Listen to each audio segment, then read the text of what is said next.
오늘 우리에게 주신 하나님의 말씀은 마태복음 1장 18절에서 25절입니다. 우리 한 절씩 교독하시고 마지막 절을 함께 합독하겠습니다. 예수 그리스도의 나심은 이러하다. 그의 어머니 마리아가 요셉과 약혼하고 나서 같이 살기 전에 마리아가 성령으로 잉태한 사실이 드러났다. 마리아의 남편 요셉은 의로운 사람이라서 약혼자에게 부끄러움을 주지 않으려고 가만히 파혼하려 하였다. 요셉이 이렇게 생각하고 있는데 주님의 천사가 꿈에 그에게 나타나서 말하였다. 다윗의 자손 요셉아, 두려워하지 말고 마리아를 내 아내로 맞아들여라. 그 태중에 있는 아기는 성령으로 말미암은 것이다. 마리아가 아들을 낳을 것이니 너는 그 이름을 예수라고 하여라.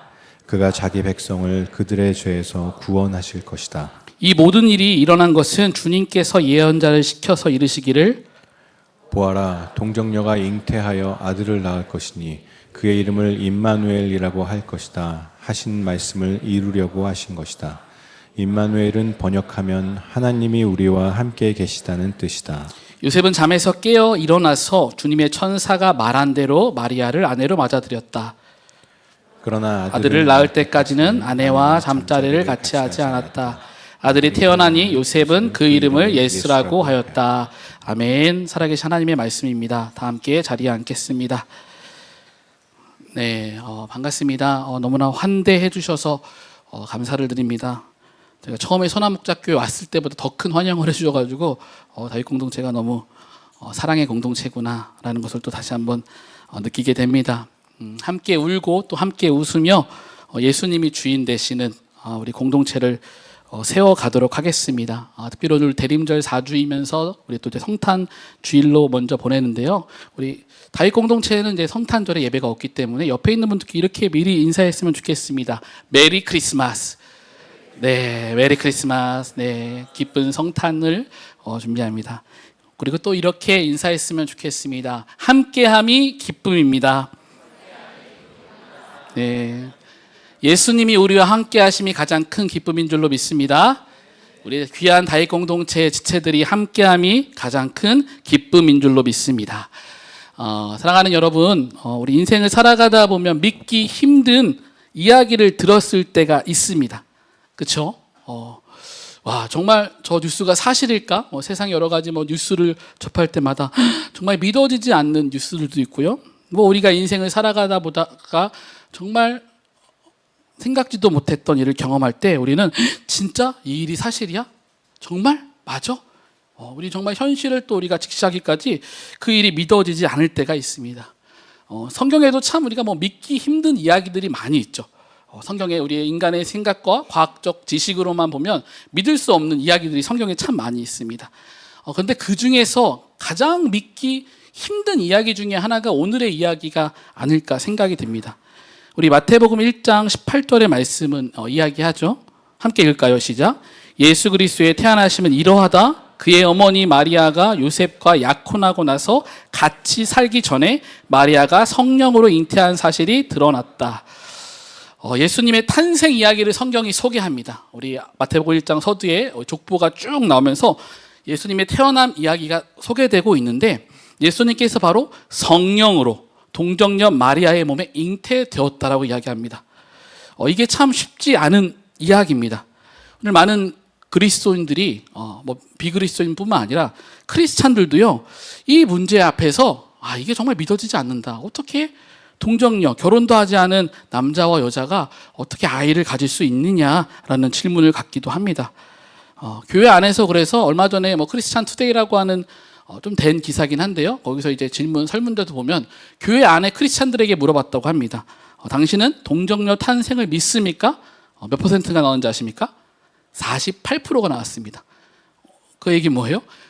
물론 소수를 가지고 했겠지만 48%를 믿는데 52%, 절반 이상이 내가 신앙생활을 하지만 그거 아직 저는 잘 못 믿겠습니다라고 받아들이기 어려워하는 성도들도 많이 있다라고 이야기합니다. 동정녀 탄생에 대한 유명한 이런 예화가 있습니다. 우리 온누리교회 고 하용조 목사님께서 그 연예인 교회를 이렇게 성경 공부했었던 거 알고 계실 거예요, 많이. 그래서 한날 성경 공부를 인도하시다가 이제 성경 공부 가운데 이제 동정녀 마리아의 주제가 나온 겁니다. 그래서 막 그 성경을 가르치셨겠죠. 이때 한 젊은 연예인이 이게 마음에 좀 걸렸나 봐요. 그 강의를 듣다가 성경 공부를 듣다가 벌쩍 일어나서 고 하용조 목사님께 이렇게 따지셨답니다. 목사님, 어떻게 처녀가 애를 낳을 수 있습니까? 그러니까 순식간에 분위기가 싸해진 겁니다. 그때 싸해진 분위기 가운데 지금은 고인이 되신 우리 구봉서 장로님 아시나요? 구봉서 개그맨? 예. 구봉서 장로님께서 벌떡 일어나셔서 그 후배 개그맨에게 한마디 하셨다고 합니다. 야, 임마, 마리아의 남편 요셉도 믿었다는데 네가 뭐라고 못 믿어? 이렇게 호통을 치셨다고 합니다. 그래서 그 재치 있는 한마디에 다시 분위기가 좋은 분위기가 됐다라고 하는 유명한 일화죠. 구봉서 장로님의 말대로 그래, 신랑 요셉도 믿었는데 내가 뭐라고 그걸 못 믿겠어라고 이야기할 수 있습니다. 그런데 오늘 말씀을 보면 신랑이었던 요셉도 바로 믿은 게 아닙니다. 얼마나 요셉의 마음이 또 어려웠을까요? 그 이야기를 듣고. 요셉과 마리아는 약혼한 상태라고 이야기합니다. 하지만 이때는 정밀하게 이야기하면 정혼한 상태입니다. 그러니까 아직 둘이 법적으로 부부가 되진 않았지만 같이 함께 동거하고 살지는 않지만 결혼을 한 1년 정도 앞둔 정혼 관계입니다. 결혼을 약속한 관계죠. 그러나 이 정혼 관계는요, 결혼과 똑같은 법적 효력을 가져요. 그러니까 정혼 상태에서 파혼이 되면 그건 파혼이 아니라 뭐냐면 이혼이 되는 겁니다. 그러니까 지금은 그 요셉과 마리아가 같이 사는 부부는 아니지만 이미 법적으로는 그 부부의 관계로 되어 있다라고 하는 것입니다. 그런 상황에서 마리아가 임신을 한 거죠. 우리가 잘 아는 것처럼 수태고지, 마리아에게 가브리엘 천사가 나타나서 성령으로 잉태될 것을 이야기합니다. 그리고 그 이야기를 듣고 아마 마리아의 몸에는 변화가 일어났을 거예요. 호르몬의 변화가 있었을 거고 몸의 변화가 일어났을 것입니다. 그러면서 그 이야기를 누구에게 했을까요? 자신의 가장 사랑하는 남편 요셉에게 했을 것입니다. 은밀하게 이야기했겠죠. 마리아도 그것을 받아들이고 있지만 이게 무슨 일이지? 그리고 오늘 마태복음에서는요, 마리아가 성령으로 잉태한 사실이 드러났다라고 이야기해요. 그러니까 자연스럽게 사랑하는 요셉이 알게 된 겁니다. 근데 우리는 요셉의 반응을 조금 주목해 봤으면 좋겠습니다. 우리 19절의 말씀을 보면요, 함께 읽겠습니다. 시작. 마리아의 남편 요셉은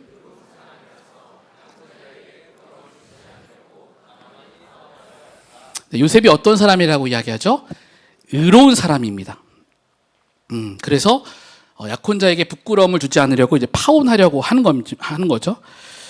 요셉은 의로운 사람이다라고 이야기합니다. 우리 요셉의 직업을 잘 알고 계시죠? 요셉은 목수입니다. 그리고 요셉은 여기서 의롭다고 하는 것은 그냥 착한 사람, 성격 좋은 사람 이런 게 아니라 하나님의 율법을 철저히 준수하고 지키는 유대인. 그러니까 직업은 목수이고 그는 하나님의 율법을 철저하게 지켰던 사람이에요. 그리고 그는 성향상 어떤 사람이라고 볼 수 있냐면, 목수라고 하는 직업이 어떤 직업이에요?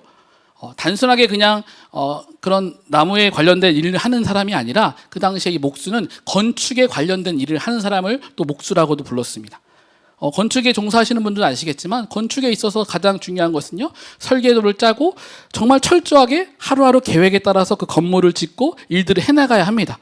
그렇죠? 요셉은 철저히 제2 성향의 사람이었을 거예요. 계획하고 준비하고 있는 이런 일들, 그리고 안식일이 되면은요, 하나님 앞에 나가서 하나님의 말씀을 묵상하고 철저하게 말씀대로 살아가고, 요즘 시대로 보면요, 우리 여기 앉아 있는 우리 형제님들처럼 평일에는 열심히, 새벽에는 말씀 함께, 저녁에는 우리 공동체를 위해 기도하고, 직장에서는 일터 우리 그런 신호회에 가서 신앙생활하고, 그렇죠? 어디 놔도 정말 철저하게 살아가는 그런 사람, 그런 크리스찬으로 생각하시면 될 것 같습니다. 그런데 그런 요셉이 마리아의 임신 소식을 들은 겁니다. 여러분들 한번 요셉이라면 여러분들의 마음이 어떠했을까요? 그 마음 가운데 가장 먼저 떠올랐던 말씀이 있을 것입니다. 왜? 그는 말씀의 사람이기 때문에 가장 먼저 그가 늘 들었고 늘 외웠던 율법이 떠올랐을 거예요. 신명기 22장 23절을 보면요, 이렇게 율법은 이야기하고 있습니다. 한 남자와 약혼한 처녀를 다른 남자가 성 안에서 만나서 정을 통하였을 경우에 두 사람을 다 성문 밖으로 끌어다 놓고 돌로 쳐서 죽여야 합니다.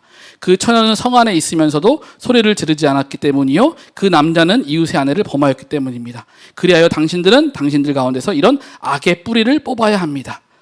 그들은 약혼 중에 있지만 이미 법적으로 혼인 관계인 상태이기 때문에 율법대로라고 하면은요, 법대로라고 하면은요, 마리아는요 성 안에서도 있어서는 안 됩니다. 부정하게 여겨져서 성 밖에 넣고 돌로 쳐서 죽여야 되는 그런 엄청난 죄를 지은 상태인 겁니다. 그 말씀이 떠올랐겠죠, 요셉에게. 그래서 이걸 말씀대로 하면은 내가 사랑하는 마리아는 생명을 지킬 수가 없는 겁니다. 엄청나게 무서운 이야기입니다. 하지만 요셉은 법대로 하지 않죠. 그래서 부끄러움을 주지 않으려고 마리아를 또 사랑하는 마음으로 개역 개정에는 이제 그를 끊고자 했다라고 합니다. 조용히 정리하기를 원했습니다. 여기에 대한 다양한 해석들이 있습니다.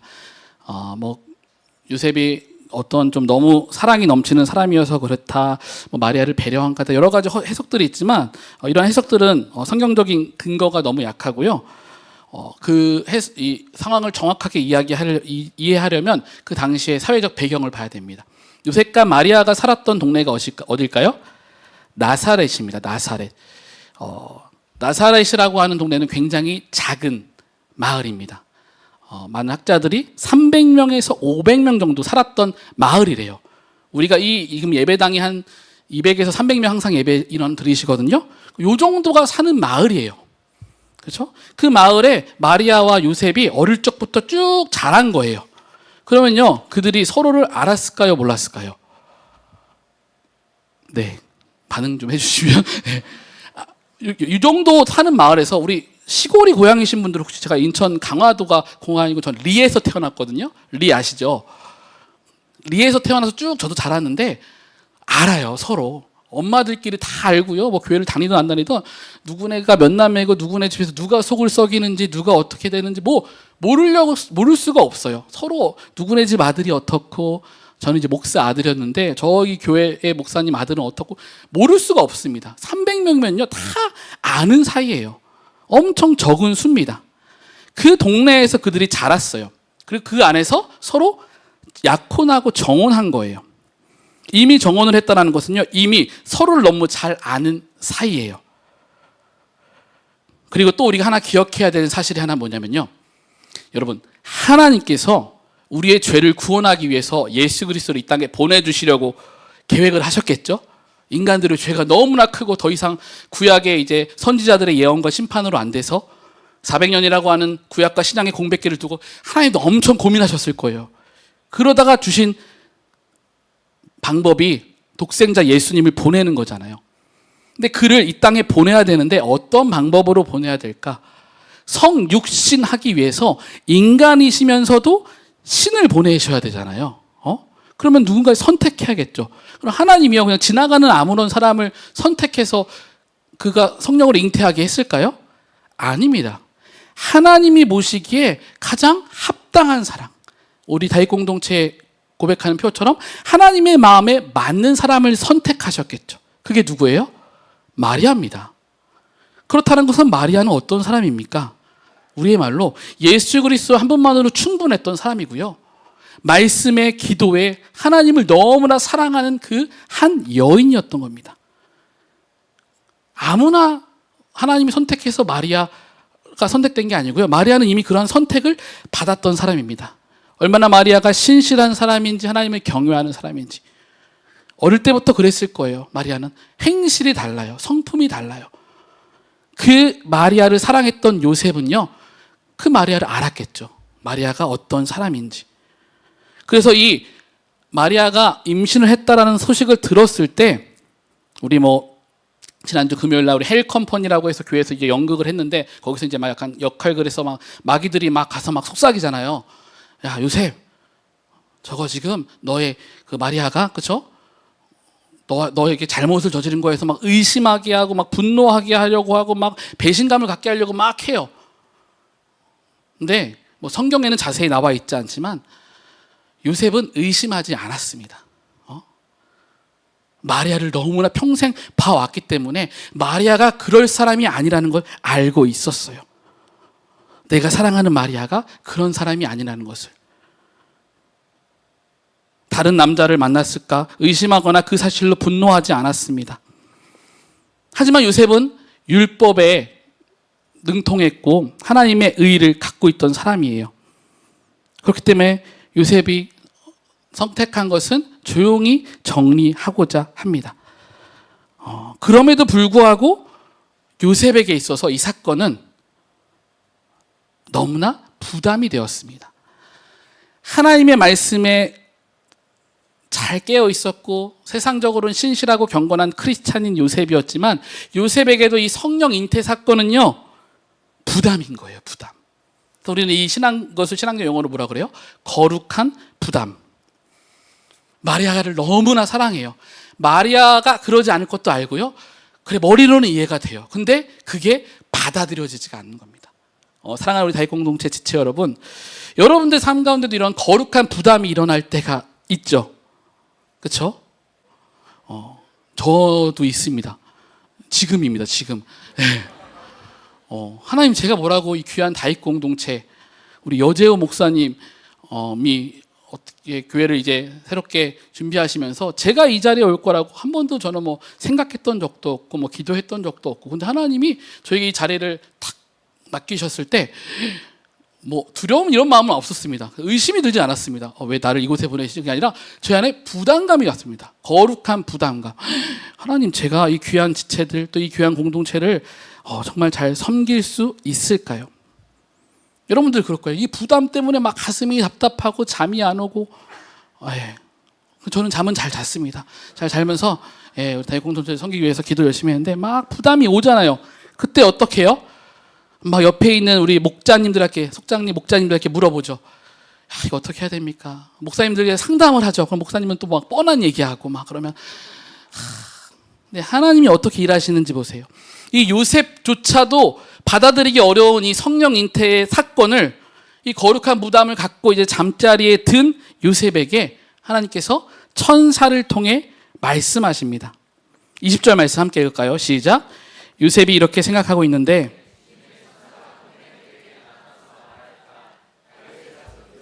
두려워하지 말고 마리아를 내 아내로 맞아들여라. 그 태중에 있는 아기는 성령으로 말미암은 것이다. 그래, 정리해야겠다. 너무 부담이야. 마리아에게는 미안하지만 그렇게 하는데 하나님께서 정확한 때에 꿈속에서 말씀을 통하여서, 천사를 통하여 말씀하십니다. 다윗, 너가 사랑하는 마리아에게 주는 그 아기 성령으로 잉태된 거야. 내가 너에게 주는 선물이야. 그리고 그에게 이름을 주죠. 예수. 이 세상을 구원할 자. 그리고 또 하나의 이름 임마누엘, 내가 너와 함께한다. 그 이름을 주시면서 막 구구절절 설명해요. 여러분, 하나님은요 그냥 야 이거 해, 야 내가 그냥 그렇다면 그런 거지, 뭐 부담이 있어? 그냥 해, 순종해, 이런 하나님이 아닙니다. 거룩한 부담을 갖고 있는 그 요셉에게 찾아오셔서 친절하게 다윗의 마음을 헤아리시고 그 마음 가운데 설명하시고 이야기하십니다. 저는 그리고 이 요셉을 보면서 가장 귀하다라고 여기는 게 24절입니다. 여러분도 알죠? 그렇게 부담이 있고 할 때 탁 말씀 함께를 폈는데 이 말씀이에요. 순종하라는 말씀이고 막 그래요. 근데 어때요? 우리가 발걸음을, 우리의 손을 그 순종의 자리기로 옮기기가 너무나 어렵습니다. 근데 다윗을 보세요. 24절 함께 읽을까요? 시작. 요셉은 잠에서 깨어 일어나서 주님의 천사가 말한 대로 사랑하는 여러분, 요셉의 태도를 보십시오. 잠에서 일어나서 마가로 달려갔다 그럽니까? 잠에서 일어나서 친구에게 카톡을 해서 확인해 봤다. 잠에서 일어나서 담당 목사님께 물어봤다. 다시 기도했다. 이런 말 없습니다. 주님의 천사가 말한 대로, 함께 고백해 볼까요? 말씀대로 행하였다. 일어나자마자 주님의 말씀대로 행하였습니다. 고민하고 묻고 시간 재지 않았습니다. 아무리 천사가 말했다고 해도 천사가 얘기했다고 해도 좀 근데 우리는 천사가 말해주지도 않잖아요. 그러니까 우리는 얼마나 더 답답해요. 근데 예수 그리스도가 태어나심을 우리에게 주신 이 말씀으로 하나님은 분명히 말씀하십니다. 이 사회적 그때 분위기에서 요셉이 이 순종을 한다는 것은 굉장히 어려운 일입니다. 잘못했다가는요, 그 동네 나사렛이라고 하는 동네에 소문이 잘못 나면은요, 요셉은 매장당합니다. 예. 근데 요셉은 선택하는 거예요. 왜? 하나님의 말씀대로 그 말씀에 순종하여 행동하는 겁니다. 사랑하는 여러분, 이 순종의 자리가 굉장히 어려운 일입니다. 제가 선한목자교회를 오게 된 이야기를 잠깐 나눠드리면, 저는 2024년 12월에 왔습니다. 얼마 되지 않았어요. 근데 그때 제가 이제 경기도 평택에서 부목사 사역을 오래 하고 있었습니다. 그래서 거기서 저 나름대로 사역의 기쁨도 있었고 열매도 있었고 막 비전도 제가 막 품고 있었어요. 그러던 한날 친구에게서 전화가 와요. 야, 선한목자교회에서 부목사를 구하는데 난 내 마음에 너가 갔으면 좋겠다 그러는 거예요. 그 친구도 다른 선한목자교회에 있는 친구한테 이야기를 들은 거예요. 지금 우리 선한목자교회에 이제 제 동기분이 한 분 계신데 그 목사님이 그 친구에게 물어본 거예요. 야, 우리 교회에서 부목사님을 좀 찾고 있는데 혹시 누가 있을까? 근데 그 친구가 저한테 전화를 한 친구가 하필이면 또 이름도 요셉이에요. 그 요셉인데 요셉이가 전화를 해서 야, 난 너가 갔으면 좋겠다 그러는 거예요. 가래요. 아니, 그 친구가 뭔데 나보고 가라 마라 그래요. 그렇죠? 야, 나는 여기 평택에서 사역 잘하고 있는데 왜 나보고 가라. 근데 아이, 가. 야, 그 친구가 전화할 거야. 야, 형주가 전화할 거야. 이영주 목사가 제 친구인데 그래서 저는 원래 이영주 목사랑 막 이렇게 연락하는 사이가 아니에요. 알긴 아는데 학교 다닐 때 얼굴 아니까 이러는데 끊었어요. 그래서 바로 전화가 와요. 또 이렇게 실행력이 빠른지 전화했나 봐요. 요셉이가 형주에게 야, 현태한테 연락해봐. 전화가 왔어요. 그 전화를 받았으면 안 되는데, 그죠? 받았습니다. 그러면서 이제 뭐 인사하고서 야, 우리 교회에서 부목사를 구하는데 너가 왔으면 좋겠다. 한번 지원해봐 하는 거예요. 일단 그래도 제 성향상 또 알겠어 막 듣고 한번 그래도 제 가정이 있으니까 아내랑 이야기해보고 다시 연락 줄게. 그냥 듣고서 아내에게 이야기했어요. 이런 이야기 했는데 이렇게 이태 선한목자교회 저희 아내는 잘 몰라요. 선한목자교회 어딘지. 유기서 목사님은 아는데 선한목자교회는 막 잘 모르고 그런 거 있잖아요. 근데 아내가 갑자기 문득 그러는 거예요. 그래 가자 그러는 거예요.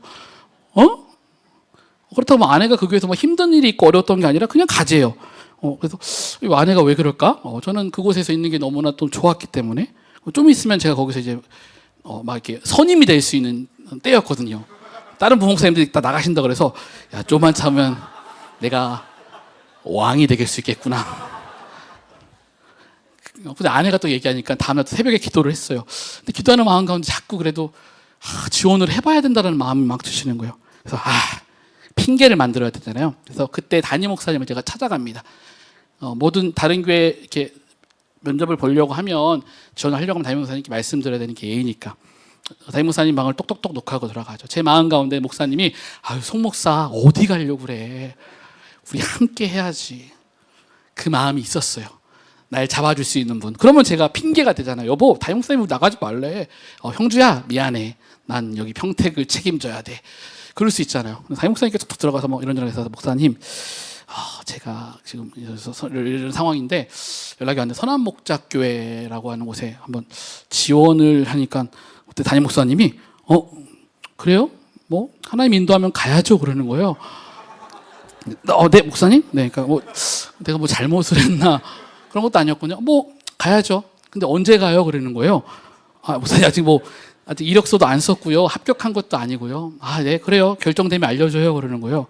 그래서 딱 방문을 나오는데, 약간 허탈감이 드는 거예요. 이게 뭐지? 왜 주변에서 자꾸 제 아내도 그렇고, 기도할 때도 그렇고, 왜 계속 가라고 하지? 그래서 그냥 이력서를 씁니다. 이력서를 써서 면접을 봐서 붙었죠. 그래서 온 건데, 그 과정 가운데 하나님이 2주라고 하는 시간 동안 저희를 평택에서 이 성남으로, 저희가 거기서 한 거의 8년 가까이 사역을 했거든요.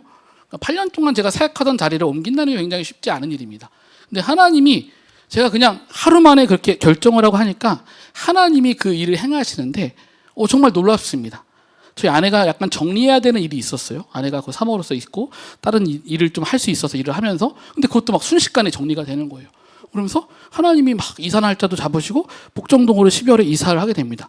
11월 말에 제가 면접인가 봐서 12월 둘째 주인가에 복정동에 와요. 그리고 이제 제가 1월 초에 부임 인사를 한 건데 복정동에 와서도 약간 그 제 마음 가운데 이게 뭐지? 하나님께서 정말 이렇게 빠르게 이렇게 응답하시고 일하시는 모습을 보면서 와, 내가 순종할 때, 또 제가 그냥 막 의지를 가지고 순종한 것도 아니고 주변에서 아내의 이야기를 통해서 그 이전교회 담임 목사님의 말을 통해서 또 기도와 말씀을 통해서 하나님께서 순종의 자리를 이끄시고 순종할 때 하나님이 일하시는구나. 그리고 선목이 오게 되고, 그리고 이제 다윗 공동체 오게 된 이야기는 제가 나중에 또 한 번 더 얘기해 드릴게요. 예. 하나님께서 하나하나 이렇게 하실 때 저는 이해하고 행동하려 하지 않았습니다. 이해되지 않았어요. 왜 담임 목사님이 날 안 잡으시지? 그걸 제가 이해하려 하지 않았어요. 왜 선화목자교회라는 곳에서 갑자기 나를 공고가 뜨고 왜 이게 이력서를 쓸 수 있게 됐지? 요셉의 삶도 그러하지 않았을까요? 이해되지 않았지만 주님의 말씀에 즉각 순종하는 모습. 여러분, 요셉은 의로운 자라고 했죠. 뭐에 능통한 자? 율법에 능통한 자. 여러분, 근데 중요한 게 뭐냐면요, 율법에 능통한 자, 요셉도 율법에 능통하지만 바리새인과 서기관들도 신약에 보면 율법에 능통한 자들입니다. 근데 요셉과 그들의 차이가 뭐냐? 바리새인과 서기관들의 율법은요, 사람을 정죄하기 위한 율법이에요. 사람을 죽이기 위한 율법이에요. 근데 요셉에게 있어서 율법은요, 사람을 살리기 위한 율법이에요. 그럼 어찌 보면 지금 바리새인과 서기관이었으면 그 이야기를 듣자마자 정죄하고 마리아를 성문 밖으로 내쫓아서 돌로 쳐라 했겠죠. 하지만 요셉은요, 하나님의 율법을 그렇게 이해하지 않았습니다. 하나님의 말씀은 우리를 살리는 말씀이거든요. 그러니까 그 말씀대로 요셉이 기도하고 조용히 파려고 하고 어떻게 그 요셉대로의 행동을 하려고 할 때 하나님께서 야, 내가 성령으로 너에게 준 선물이야. 순종해. 그리고 순종으로 나아갈 때 하나님께서 예수 그리스도를 보내주십니다. 근데 놀라운 것은요, 요셉만 그런 게 아니에요. 누가복음 1장 38절 보면요, 마리아의 반응을 보십시오. 함께 읽어볼 거예요. 시작. 마리아가 이르되 주여 말씀대로 내게 이루어지니이다. 마리아도 그랬어요. 주님의 말씀이면 제가 주의 종입니다. 순종하겠습니다. 다른 방법 없습니다. 주님이 그렇다면 그런 겁니다. 이해를 넘어서 말씀의 순종의 자리로 나아가는 겁니다. 목회를 하다 보면 이해되지 않는 상황들이 많이 마주합니다. 근데 그걸 이해하고 목회를 하려고 하면요, 목회를 할 수가 없습니다. 때로는 믿음의 영역이 있고요, 때로는 사랑의 영역이 있고요, 때로는 긍휼의 영역이 있고요, 때로는 죄송합니다, 정죄해야 되는 영역도 있습니다. 이건 잘못된 겁니다. 죄를 죄로 말아야 될 때가. 근데 그것을 목회자로서 지혜를 가지고 하나님의 말씀 가운데 묻고 순종하는 일이 굉장히 중요합니다. 말씀이 없다면, 하나님의 말씀 없이 삶을 살았다면요, 마리아와 요셉은 그런 순종의 삶을 살아가지 않았을 것입니다. 이미 마리아와 요셉은요, 말씀으로 준비되었던 사람들입니다. 그 이야기를 들었을 때 하나님 부담되는데 저 말고 저 옆집에 있는 마르다한테 가면 안 돼요? 그럴 수 있겠죠. 요셉도 저 부담스러운데 저 말고 저 집에 가서 하면 안 돼요? 근데요, 요셉과 마리아는요, 철저히 하나님의 말씀을 경외하고 말씀으로 훈련된 사람입니다. 사랑하는 여러분, 마리아와 요셉을 통해 하나님의 역사, 동정녀 예수 그리스도를 보내주시는 이 사건을 통해 우리가 기억해야 될 것은요, 함께 고백합시다. 하나님은 준비된 사람을 통해 일하십니다. 저는 다윗 공동체를 위해 또 기도하고 담당하게 되면서, 그리고 공동체에 이제 이렇게 소그룹을 이렇게 조금씩 제가 가면서 느끼는 게, 하나님은 준비하고 계시구나. 하나님의 나라와 일을 위해서 우리 선화목자교회라고 하는 교회 가운데 다윗 공동체를 준비하고 계시구나. 여정 목사님께서 그 일을 위해서 또 오랜 시간 동안 사역을 하시면서 예배를 세우시고 또 귀한 사역들을 세우셨습니다. 그리고 이제는 부족하지만 제가 이 자리에서 또 하나님의 사역을 또 이어받으려고 합니다. 그러면서 제가 갖게 되는 고백은요, 하나님께서 준비하고 계시군요. 저는 하나님 준비되는 이 공동체 안에서 하나님이 말씀하시는 것에 뭐 하면 돼요? 순종만 하겠습니다. 제가 뭐 하려고 안 할 겁니다. 옆으로 인사하세요 이런 걸 제가 이렇게 시키긴 하겠지만, 제가 이 다윗 공동체를 어떻게 해보겠다 이런 마음은 아무것도 없습니다. 저는 그냥 하나님이 이 다윗 공동체 가운데 주시는 말씀에 저는 순종만 하려고 합니다. 저는 그 순종의 걸음에 함께 걸어가시기를 주님의 이름으로 부탁을 드립니다. 그러나 여전히 우리 가운데 이해가 되지 않는 질문은요, 왜 처녀의 몸에 성령으로 잉태되게 하였냐? 이 말씀만 함께 좀 나눴으면 좋겠는데요. 1장 21절 보면은요, 이 말씀에 그 답이 나와 있습니다. 함께 읽어볼까요? 시작. 마리아가 아들을 낳을 것이니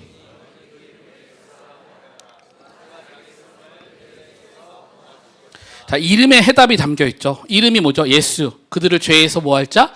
구원할 자. 여러분, 죄인을 죄인이 구원할 수 있어요? 없어요? 없습니다. 예를 조금 들어볼게요.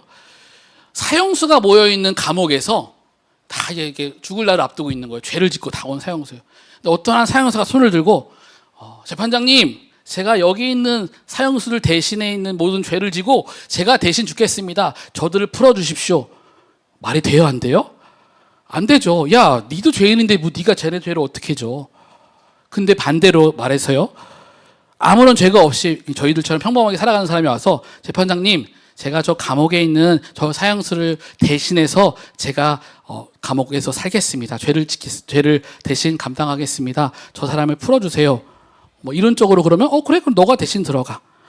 뭐 이거를 또 뭐 법적으로, 목사님 법적으로 죄는 본인이 지어야 되고 이런 말을 제가 하는 게 아니라, 예를 들면 그렇잖아요.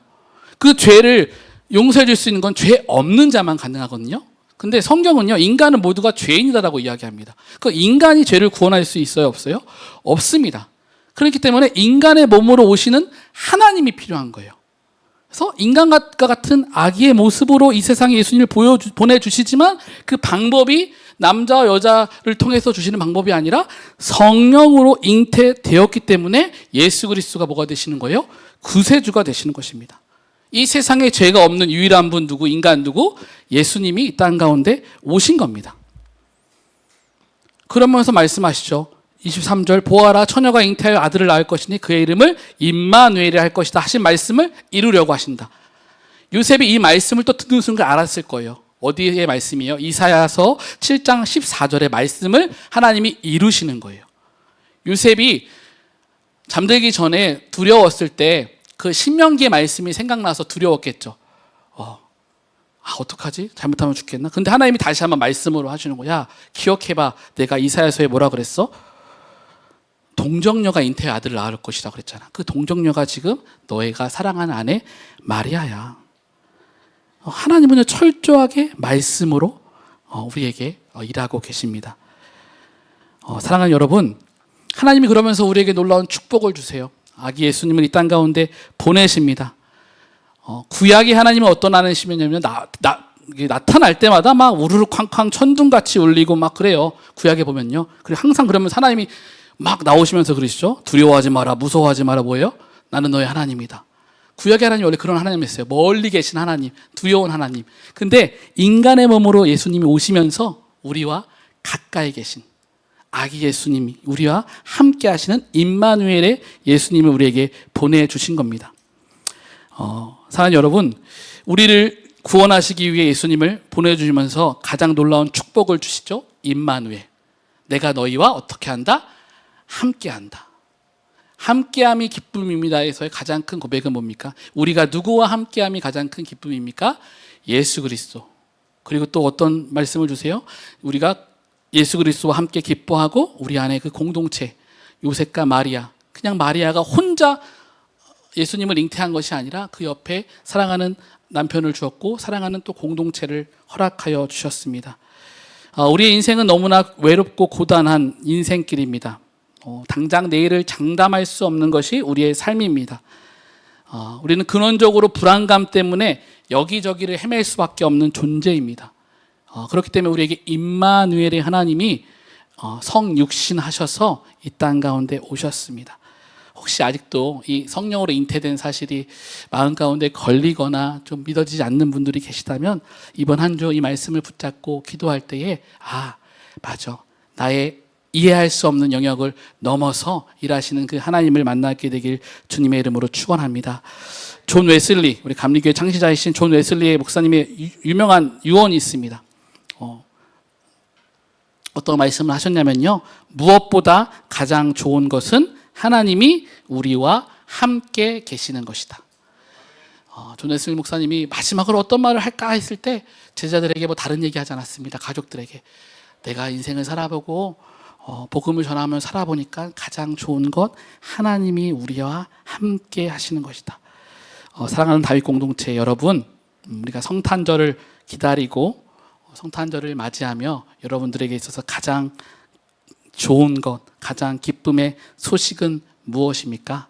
임마누엘, 하나님이 우리와 함께함이 가장 큰 기쁨인 줄로 믿습니다. 우리가 이 시간 함께 찬양하고 기도하기를 원하는데요. 우리 이 시간 함께 기도하기를 원하는데 우리의 삶이 어떠한지보다 지금 나와 함께 하시는 주님을 조금 더 바라봤으면 좋겠습니다. 여러분들의 상식을 쓰지 마세요. 여러분들의 경험을 쓰지 마세요. 저도 이제 다윗 공동체를 세워가면서 제가 사역했던 경험과 저의 어떤 모습으로 사역하지 않으려고 저는 합니다. 그럴 때 많이 실패해 봤거든요. 내가 봤을 때 이게 맞은 것 같습니다 하고 했을 때 늘 그 결과는 실패였고, 내가 경험해 보니까 이렇게 하면 잘 되던데 했을 때 하나님이 기뻐하시지 않았던 일이 많았습니다.